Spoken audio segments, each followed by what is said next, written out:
A peaceful town. A loving mother. A young bride with dreams of a warm home and a simple life. It all looked so perfect, until the whispers began.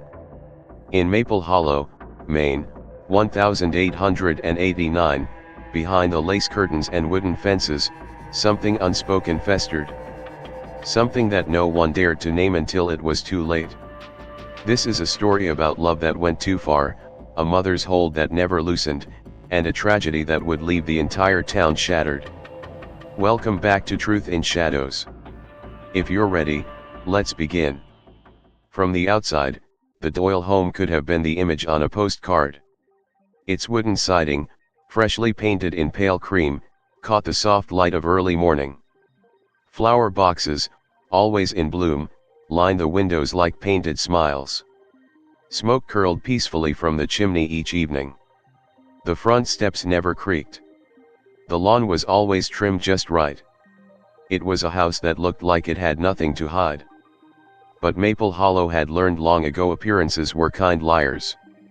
Inside, the air was quiet. Not the kind of quiet that comes from peace, but a deeper, heavier stillness. One that makes you tiptoe without knowing why. Margaret Doyle ran her house the way some ran businesses. Every cup had its place.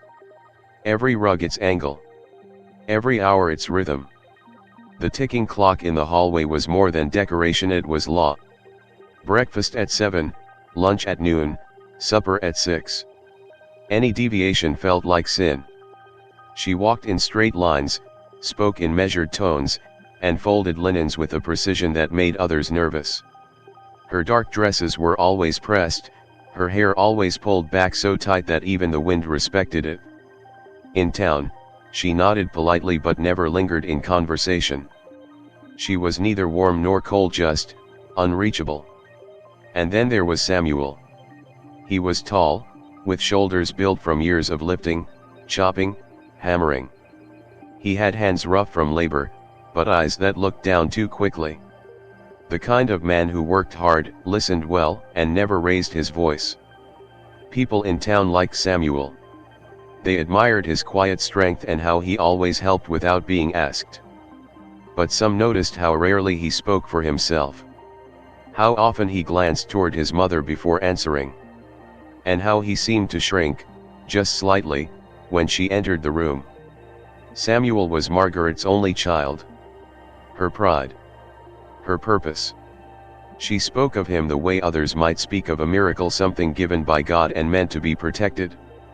But there was a possessiveness in her tone, something too sharp to be maternal. As if she didn't just raise him, she owned him. So when Samuel announced he was getting married, the town buzzed with surprise. When they learned it was Eliza Moore, the sweet, light-voiced daughter of a nearby farmer, the reaction was almost joy. Eliza was kind, graceful, and full of soft laughter. She'd grown up tending goats and sunflowers, writing poetry in the margins of seed catalogs. She believed in love the way children believe in summer, that it would always return, warm and forgiving. The wedding was simple. Held in a small white church with wildflowers in mason jars and lace borrowed from neighbors. Samuel wore his best shirt. Eliza wore her mother's veil. Margaret stood stiff at the edge of the photographs, her lips drawn in something that wasn't quite a smile. After the wedding, Eliza moved into the Doyle house, her bags packed with homemade quilts, old books, and hopeful dreams. She brought brightness, windows flung open, bread baked with cinnamon, small songs hummed while sweeping. The kind of touches that make a house feel lived in. At first, Margaret tolerated them. She allowed Eliza to rearrange the spice rack, to plant marigolds by the porch. She nodded when Eliza called her Ma Doyle, even let her pour the tea at dinner. They sat together some evenings, talking about recipes, needlework, the weather. There were even quiet moments of shared laughter. But something about the way Margaret watched her so closely, so silently, never felt quite right. There was no warmth in her gaze. Only calculation. Like a spider watching a fly that hadn't yet realized it was caught. Eliza, eager to belong, ignored the tension. She thought maybe she was just imagining it. That being part of a new family was always strange at first. She tried harder, woke earlier to make breakfast, memorized the way Margaret liked her linens folded, kept the house spotless. But her smiles grew thinner. Her eyes stopped glowing. Samuel, meanwhile, remained distant. He kissed Eliza's cheek each morning, thanked her for the meals, but never lingered. He sat beside her, but his thoughts seemed elsewhere, trapped in some invisible net. He still obeyed his mother's every word. Still paused before every choice.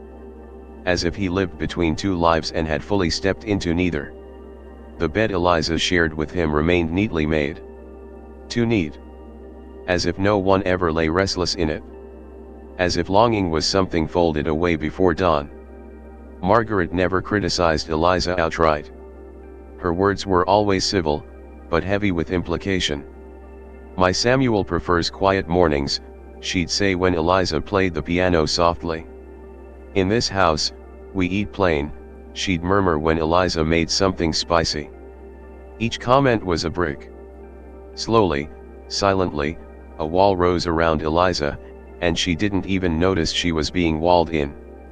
One rainy evening, Eliza tried to hang a painting, an old landscape from her childhood home. She hammered the nail gently, humming to herself. Margaret appeared in the doorway. "That doesn't belong here," she said flatly. Eliza lowered the painting. "It's just a small one. I thought it would brighten up dash." Margaret stepped closer. "This house has no place for things that don't belong." The silence that followed was colder than the rain outside. Eliza smiled, small and tight, and placed the painting back in her chest. That night, Margaret made soup. She served it to both of them with her usual precision, ladling equal portions into matching bowls. Eliza took the first spoonful, then paused. There was nothing wrong with the taste. But something in the way Margaret watched her chew made the room colder. Later, as they cleared the table, Margaret placed her hand gently on Eliza's arm. Her touch was soft. Almost tender. "You're doing fine, dear," she whispered. Eliza didn't know why her skin crawled. In the following weeks, Eliza began to lose track of time. Days bled into nights. The routine became rigid. Every minute felt scheduled. There was no room for spontaneity, no space for joy. Laughter echoed oddly in the rooms like it didn't belong. Like the walls rejected it. She found herself whispering when Samuel wasn't home. Tiptoeing across the floor even when no one was listening. Her hands trembled when she poured tea. She began waking in the middle of the night, heart racing, with no memory of why. Sometimes she caught Margaret watching her from the hallway. Not glaring, just watching. Still as stone. Like a portrait that had come to life. Eliza wrote letters to her sister but never sent them. She kept them hidden in the drawer beside her bed, folded between pages of a Bible. Her words were careful lines like, "I feel so small here and it's not what I thought it would be." One morning, she found the drawer open. The letters gone. When she asked Margaret if she'd seen them, the older woman tilted her head slightly and said, "A good wife doesn't need to write things down. She speaks with kindness and silence." That day, Eliza didn't speak at all. In town, people still smiled when they saw Margaret and Eliza together. They commented on how lucky Samuel was to have such a loving wife and such a dedicated mother. They praised the flowers, the freshly baked bread, the perfect porch. No one saw the way Eliza's fingers clutched her skirt.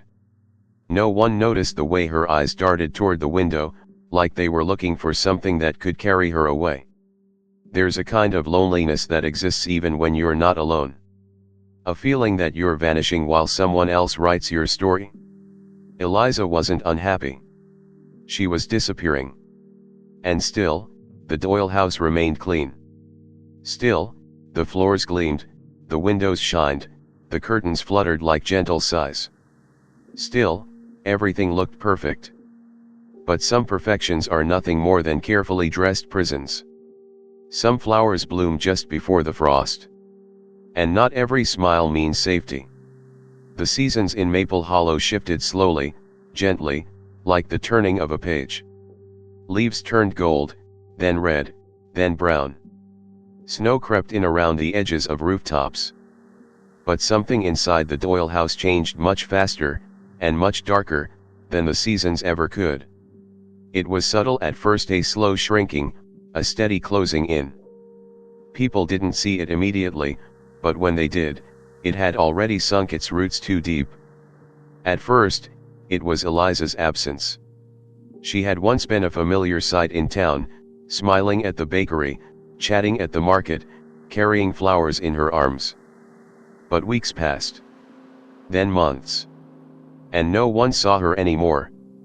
The empty basket that once swung from her hand stayed hung on a nail in the Doyle kitchen, untouched, gathering dust. When asked, Margaret would offer her rehearsed smile and say, "She's resting, dear. Newlyweds need time to nest." The words sounded kind. But her tone was clipped, final, like a door closing.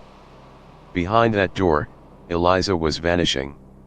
Her world had shrunk to four walls, the ticking of a hallway clock, and the sound of Margaret's footsteps above her head. She would wake before dawn and stare at the ceiling, unable to breathe fully. The stillness of the house was no longer peaceful. It was heavy. Watching. Waiting. There was something in the silence that pressed against her lungs.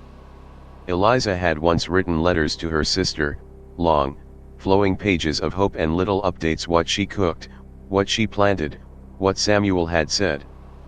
But now, her letters grew shorter. Then stopped altogether. Her pen sat idle beside yellowing paper, as if afraid to speak. Inside the house, her movements were studied. Margaret sat in the same chair every evening, never knitting, never reading, just there. Always between Eliza and Samuel. Always in the way, though she never said much. Her eyes did enough. If Eliza reached for Samuel's hand, Margaret would clear her throat. If they whispered to each other, she would stand, slowly, and walk to the window, drawing the curtain back with two fingers, just enough to let the chill in. There was no anger in her actions, only an ever-present reminder: you are being watched. One evening, Eliza caught a cold. It was mild, just a cough, a fever. But that night, Margaret told Samuel he should sleep in the front room. "You mustn't get sick," she said firmly. He obeyed without hesitation. Eliza lay alone, listening to the grandfather clock strike each hour, wondering when her marriage had become so distant, so hollow. The next morning, she tried to reclaim something small, her place. She moved a few pots in the kitchen, cleared a shelf for her own spices.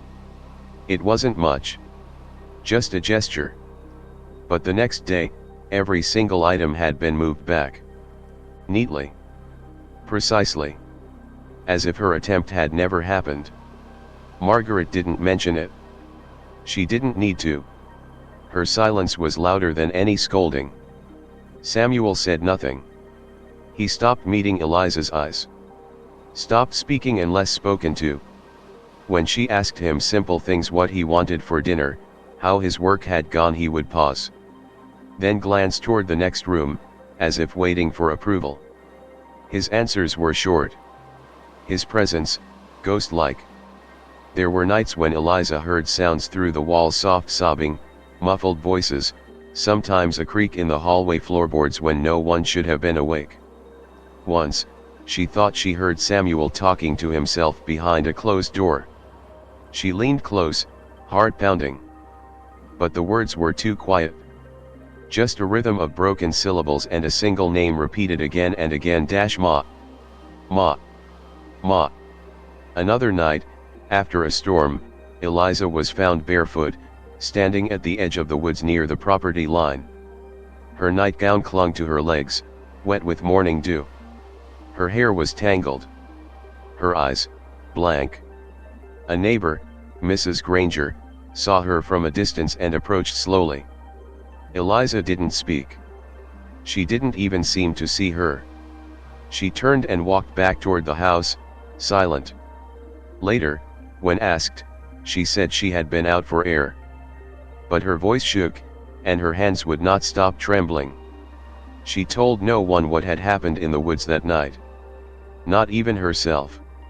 Inside the house, Margaret continued her routine meals served exactly on time, windows cleaned even during snow, the firewood stacked with sharp corners. But her smile never reached her eyes. It was the kind of smile you give a stranger who just knocked on the wrong door. Samuel looked more and more like someone drowning in dry air. He would stare out the window for long stretches, lips slightly parted, as if trying to remember what it felt like to breathe freely. Eliza tried to speak with him once, late at night. She placed her hand on his and asked, "Do you still love me?" He blinked, looked toward the hallway, then slowly nodded. But his fingers slipped away from hers moments later. In a last attempt to feel normal, Eliza baked a cake, something her mother used to make when she was sad. She spent the afternoon mixing, humming, trying to remember laughter. The smell filled the house, warm and sweet. When she offered a slice to Margaret, the older woman took it without a word. She tasted it, chewed slowly, and said, "Too much cinnamon." Eliza went upstairs and cried into a pillow she had embroidered herself, back when her hands still felt steady. Margaret began locking doors at night. First the front. Then the pantry. Then the cellar. Eliza heard the key turning in each lock as she lay in bed. Once, she tried the handle to the back porch in the early morning and found it wouldn't budge. She asked Samuel about it. He didn't answer. He looked ashamed, but still didn't speak. The weather grew colder. The hearth stayed warm, but the air inside the home did not. Margaret started making remarks in passing, soft enough to sound casual, sharp enough to draw blood. "She's not like us," she'd whisper as she brushed Samuel's coat. "She doesn't understand the way families work. She thinks she owns you." Eliza overheard once. She stood just beyond the doorway, hands clenched. Her breath caught. But when she entered the room, Margaret greeted her with a smile. "Good morning, dear," she said sweetly, as if nothing had ever been said. That night, Eliza stood in front of the mirror and didn't recognize her own reflection. Her eyes looked too wide, her face too pale, her lips dry. She smiled at herself and saw how fake it looked. Then she laughed. Just once. A sharp, sudden sound that startled her. That was the moment she realized she was afraid to close her eyes. And more afraid to open them. In town, Mrs. Granger mentioned to the butcher that Eliza seemed unwell. He nodded but said, "Young wives always look tired. She'll be fine." The town, like so many towns, preferred to believe in tidy stories. No one wanted to think that behind a perfect porch and clean curtains, something might be falling apart. But things were falling. Quietly. Cracks were forming beneath every smile, every silence, every evening where three people sat together but only one controlled the air they breathed. And no one knew just how deep the damage ran. The Doyle house stood tall, windows bright, chimney smoking. But some houses burned from the inside. And some screams never reached the street. March 1889 arrived with a strange stillness. The snow had hardened into thick, frozen crusts that cracked underfoot like brittle secrets. The trees stood bare, skeletal against the sky, as if mourning something yet to come. In Maple Hollow, nothing much ever changed. But one morning, everything did. The sheriff was called just after sunrise. The call had come not from Margaret, but from a neighbor who saw smoke but no movement from the Doyle chimney. The door to the house was open, not wide, but enough to disturb. Enough to raise questions. Inside, the hallway floor creaked beneath the sheriff's boots. The scent of boiled potatoes and ash still lingered in the air. But it was the silence that caught him. Thick. Pressed. like the house was holding its breath. And then he saw her. Eliza lay near the bottom of the stairs, one arm twisted unnaturally, her cheek resting against the cold wooden floor. Her eyes were open, glassy, unblinking. Her lips parted just slightly, as if she had tried to speak before everything stopped. There was no blood. No weapon. Just her body, unnaturally still, and the cold that clung to it like a warning. Margaret stood nearby, hands folded, calm as ever. Her voice didn't shake. "It must have been the stairs," she said. "She wasn't herself lately. You know how some girls get. She must have lost her balance. Or, perhaps she meant to." Her words drifted through the air like smoke, carefully placed, rehearsed too well. Samuel stood behind her, half in shadow, face pale, mouth shut. He didn't cry. He didn't move. The sheriff Henry Lancaster had known Eliza's family for years. He had watched her grow from a girl in muddy boots to a woman who once lit up every room. And now, lying in that hallway, she was pale, expression frozen not in surprise but in fear. The marks were subtle. A faint red line beneath her jaw. Bruises beginning to bloom around her wrists and collarbone. Faint but wrong. Not the injuries of a fall. Not even close. The coroner arrived later that afternoon. The body was taken away in silence, wrapped in white cloth that couldn't hide the stiffness of death. Margaret stood at the doorway, arms crossed. Samuel remained on the stairs, unmoving. The house, so full of order and routine, now felt like a stage where something terrible had already played out. When the autopsy came back, the truth left no room for doubt. Eliza had not fallen. She had not harmed herself. Her airway had been obstructed. There were signs of restraint, struggle, and something else, something deeper. A look in her eyes. A final moment of betrayal, locked in place. The sheriff returned to the Doyle house. This time, his tone had changed. Margaret greeted him with the same composed expression, hands once again folded, as if in prayer. "What is it you're looking for, Sheriff?" she asked. "I think you already know," he replied. He asked to speak to Samuel alone. They sat in the parlor, the fireplace cold, the curtains drawn. Samuel's hands trembled slightly as he clasped them in his lap. For the first hour, he said nothing. The second hour passed with only nods and shrugs. But by the third, his eyes had changed. Something inside had cracked. Not shattered, not yet, but cracked enough to let the truth in. He began to speak. At first, the words came slow, as if they had been buried deep. He didn't describe the act itself, not yet, but everything around it. The weeks of silence. The way Eliza had stopped smiling. The way Margaret had begun to speak of Eliza as a threat, a problem, an infection in their home. He told the sheriff that his mother had cried in the kitchen at night, whispering to herself, speaking to the empty air. That she spoke as if Samuel belonged to her and no one else. That every time Eliza tried to reach him, Margaret would pull him away with words sharper than any knife. He told of nights where Margaret sat on the edge of his bed and said, "She'll take you from me. Don't you see? She's changing you. You're slipping away." She wept. She clung to him. And when he resisted, she said, "If you won't protect us, I will." It wasn't a question. It was a warning. Still, Samuel resisted. At least he thought he did. But the whispers grew louder. The guilt sharper.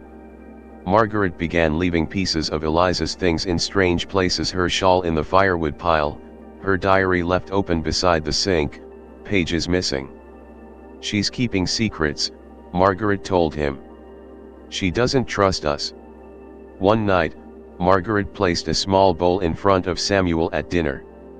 Inside was soup. Plain. Warm. But beside it, she placed a second bowl.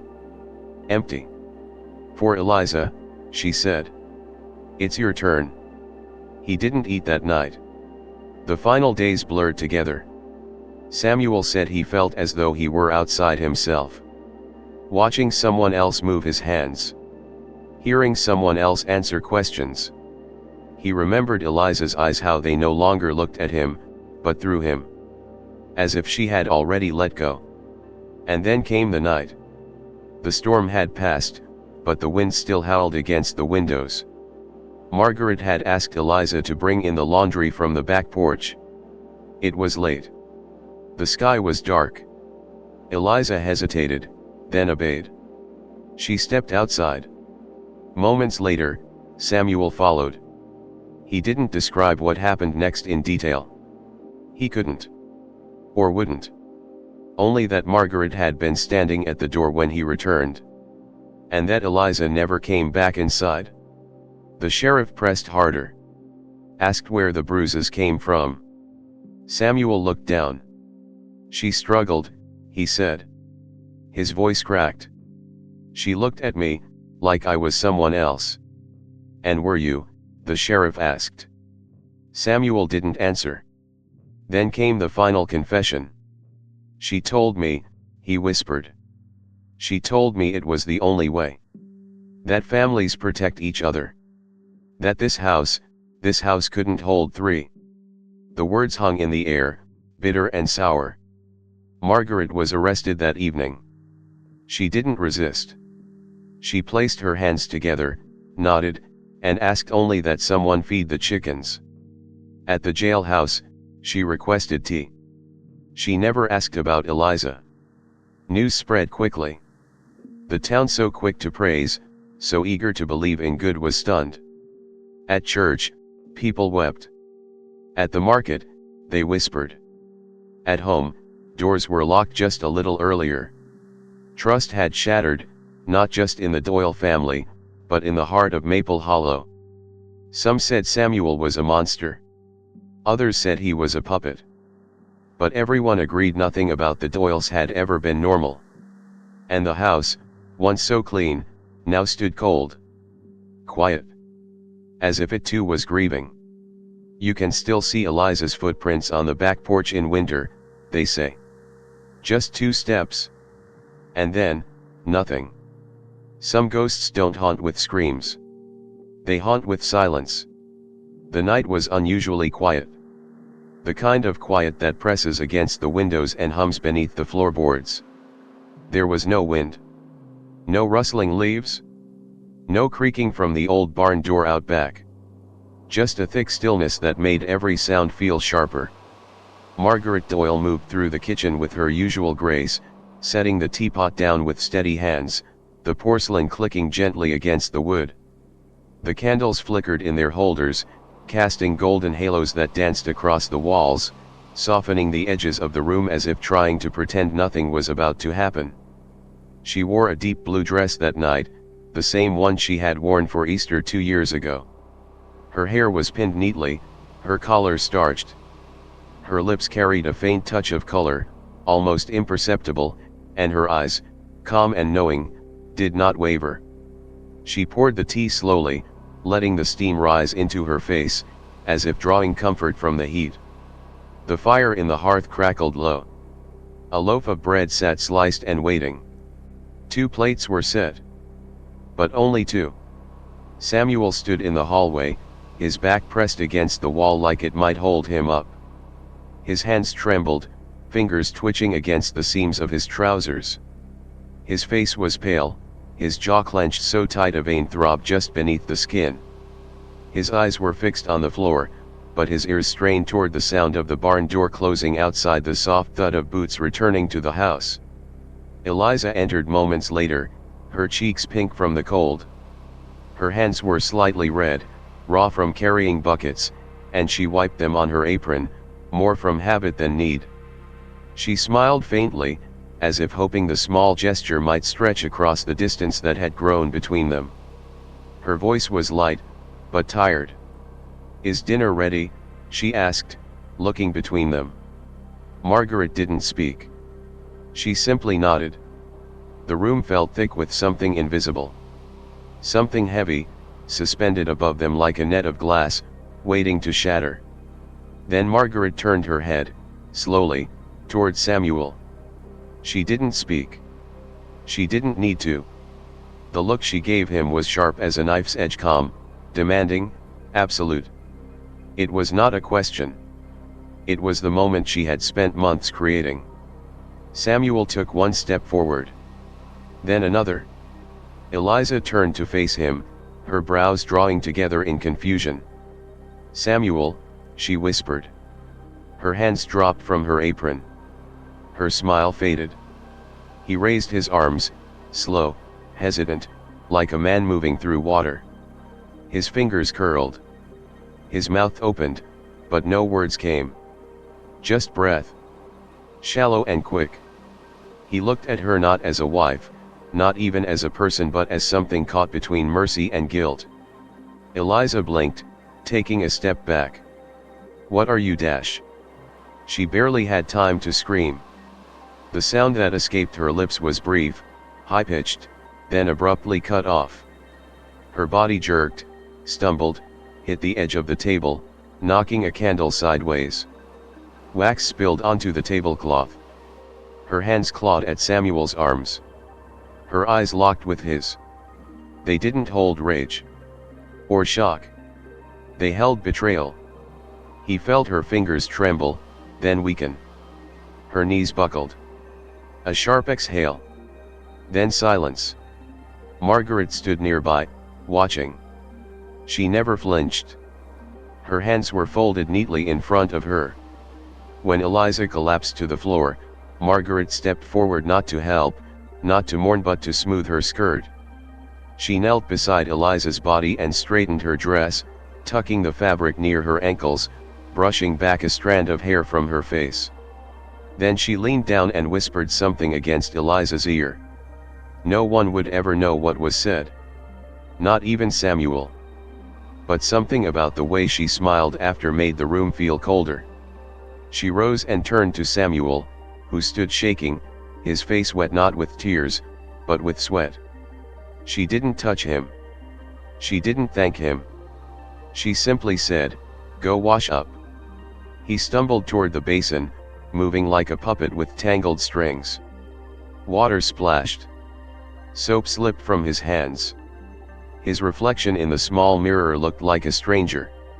He scrubbed his fingers until the skin went raw, but still, he couldn't get warm. Margaret, meanwhile, moved through the house with practiced calm. She closed the curtains, locking out the night. She blew out the candles, one by one. She lifted the fallen candle from the table and set it upright, wiping the wax as if it were nothing more than a spill. She stepped over Eliza's body once. Then again. As if it were just another rug in the hallway. That night, no one spoke another word. Samuel lay awake in the front room, eyes wide in the dark, unable to close them without seeing her face. Margaret slept soundly, her breathing deep and steady, like someone who had finally done what needed to be done. Morning came slowly, gray and cold. Light seeped in through cracks in the curtains, touching the floor where Eliza still lay. Her skin had gone pale, lips faintly blue. Her hand rested near the leg of the chair, fingers curved inward, as if still reaching for something. Margaret stood at the kitchen sink, calmly peeling potatoes. The knife moved rhythmically, efficiently. She looked out the window, watching the frost melt on the grass, and said softly, "We'll need to tell them it was an accident." Samuel sat at the table, silent. His eyes bloodshot, jaw clenched. He didn't respond. "We'll say she was dizzy. That she lost her balance," she continued. "She wasn't well, you know. People saw that." He looked up, his voice barely audible. "You said it would feel right." Margaret stopped peeling. The knife paused in midair. She turned to him slowly. "It will," she said. "In time. You did what a son should do." He looked away. Outside, the town stirred awake. Horses pulled carts. Church bells rang in the distance. Maple Hollow continued, as if nothing inside the Doyle house had changed. But something had. Something permanent. In the following hours, Margaret scrubbed the floors. She folded Eliza's clothes into a neat pile and placed them in a chest. She burned her letters. She wiped every surface until it gleamed. When she was done, she stood in the hallway, hands on her hips, surveying the room like a gardener admiring fresh soil. There was no blood. No mess. Just emptiness. Samuel sat in the corner, unmoving. At one point, he opened his mouth, as if to speak. But no sound came. Margaret lit candles again that evening. She served dinner only one plate this time. She poured tea and took her usual seat. She looked at the chair across from her and smiled. Then, almost too softly to hear, she whispered, "Peace at last." That night, the house was silent again. But this silence was different. It wasn't heavy. It wasn't tense. It was hollow. And in that hollowness, the truth waited. Even the cleanest hands can tremble. Even the quietest homes can echo with guilt. And even a mother's love can kill. The courthouse in Maple Hollow had never seen a crowd so large. People stood shoulder to shoulder, packed into wooden pews, fanning themselves with folded newspapers despite the spring chill. Some had come for justice, others for closure, but many came simply because they couldn't believe it. They couldn't reconcile the familiar figure of Margaret Doyle, who had walked so many times through their streets, Bible in hand, eyes straight ahead, with the woman now standing trial for orchestrating the death of her daughter-in-law. Nor could they understand how Samuel, the quiet son who once helped build their fences and fix their barn doors, could have been part of it. The trial began on a gray morning in May 1889. The sky was low and clouded, as if even the heavens felt the weight of what was about to unfold. The judge's voice echoed through the chamber, steady and impersonal. The charges were read. Murder. Conspiracy. Manipulation. The air grew heavier with each word. Samuel Doyle was called to the stand first. He walked with the stiffness of someone already buried. His hands trembled slightly as he raised them to swear the oath. When he sat, he didn't look at anyone. Not the judge. Not the jury. Not the woman sitting across from him, who once held his hand as a child and whispered bedtime prayers into his ear. He began to speak slowly, at first. His voice cracked. He hesitated between sentences, as though each memory had to be pried loose from his ribs. He described a life lived under shadows. Not of violence, but of control. Of a mother who cloaked her demands in affection, who spoke in riddles of duty and loyalty, who filled his head with fear of the outside world and told him that love could be dangerous unless it belonged only to her. He didn't cry at first. But when he spoke of Eliza, of the soft way she smiled, the quiet joy she brought into their house, his face crumpled. His shoulders shook. He covered his mouth with both hands and sobbed like a boy. Through his tears, he confessed that he hadn't wanted it. That he hadn't understood, until it was too late, that he had been twisted into someone he didn't recognize. That the moment his hands touched Eliza in violence, something inside him had broken forever. He never said the word murder. But everyone in that courtroom heard it. Margaret sat still as stone through his testimony. Her face betrayed nothing. Not sadness. Not anger. Not even surprise. She folded her hands in her lap and looked forward, her chin slightly lifted. But when Samuel stepped down, when he passed by her and their eyes met for a single second, a flicker passed over her face, something cold and deep, like a well with no bottom. Then it was her turn. She stood without assistance, walked to the stand with steady steps, and took her oath with a voice that did not waver. Her dress was black, her veil pinned with precision, her gloves removed neatly and set aside. When she began to speak, her words were clear, carefully chosen. She denied everything. She said Eliza was fragile, that she had a tendency to invent drama, that she had once caught Eliza lying about a simple baking accident and believed she was not right in the head. She said Samuel had always been soft, easily swayed, too sensitive for the world, and that the town had failed him by filling his ears with suspicion. She accused the community of jealousy. "You all loved Eliza," she said. "But no one ever truly knew her. Not like I did." For a moment, the room fell into a kind of stunned silence. No one breathed. No one moved. The prosecutor approached. He spoke calmly, asking her to explain the letters Eliza had written to her sister, letters filled with fear, hints of isolation, phrases like "I think she watches me when I sleep." Margaret shrugged. "Delusions," she said. Then he held up the photograph, small black and white prints of the bruises on Eliza's wrists, her arms, her neck. "Explain these," he said. Margaret hesitated. Just for a moment. Then she said Eliza had fallen in the barn. That she had fainted often. That she was prone to accidents. The contradictions began to pile up. The questions grew more precise. Where was Margaret the night Eliza died? Why did the neighbors hear no scream? Why was there no doctor called? And slowly, the mask began to crack. Her voice rose in pitch. She repeated herself. She leaned forward, gripping the edge of the stand. "She was ruining him," she said once, too loudly. "She wanted to take him from me." That one sentence changed the entire room. It was no longer a defense. It was a confession in disguise. The jury sat like stone. Their eyes did not leave her face. After closing statements, they withdrew. The town waited outside the courthouse, murmuring beneath the trees, pacing the dirt paths worn by hours of anxious footsteps. Inside, the courtroom remained heavy with the ghost of the words spoken there. The verdict came after 6 hours. Margaret Doyle guilty. Sentenced to death by guillotine, a punishment rare but still permitted in the state of Maine. The sentence stunned many.